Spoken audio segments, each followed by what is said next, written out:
So I'm here in Washington DC. Now this city is absolutely full of monuments. Monuments that go right back to the beginning of America. Huge, impressive Iwo Jima monuments, Vietnam, World War II, you name it.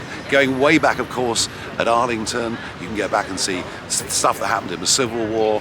Of course, the wars of independence from Britain as well. But there's one bit of American history that's almost been completely forgotten.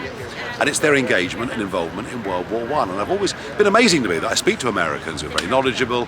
They almost don't know America was in it. Well, now, maybe 108 years too late, they've now got here in central Washington, with the White House just a few hundred yards away, they've now got Pershing Park, named after the general that led the American forces in World War I. And I've got to tell you, it is one of the most impressive memorials I've seen anywhere in the world. So here he is. Here is John Pershing, the general that led the Americans. And really interestingly, this guy was a brilliant general, there's no question about that.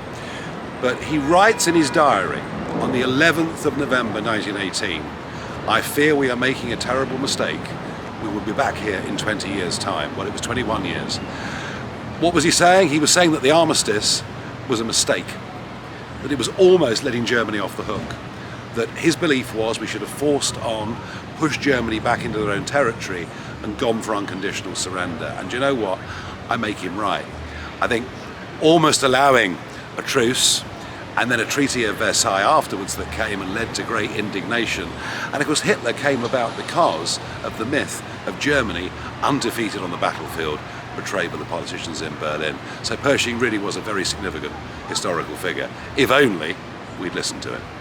I just told you what a great general Pershing was. Well, here he is. He was 164 years old just 2 days ago. How about that? Hello. Good to meet you. If you want to know anything about my life, please ask.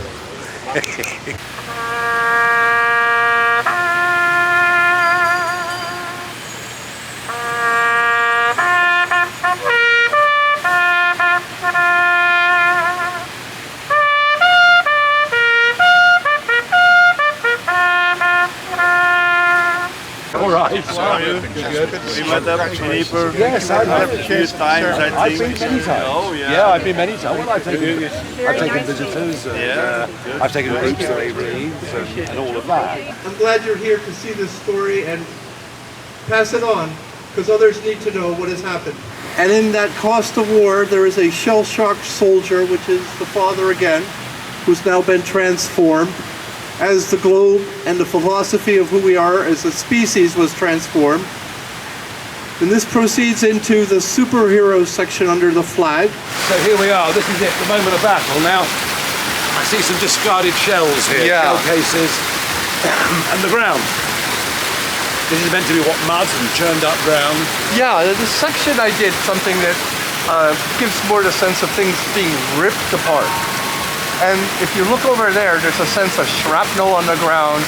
There's nothing smooth and polite here. This is a very aggressive, turbulent area. And it fits the feeling of the charge. Now, after the charge, you have the cost of war. And the first scene that you come upon is the Pietà scene. This is reminiscent of an Italian Renaissance death of Christ being held. And the figure of the chaplain up above is actually the portrait of a 23-year veteran Marine, 3 tours of duty in Iraq.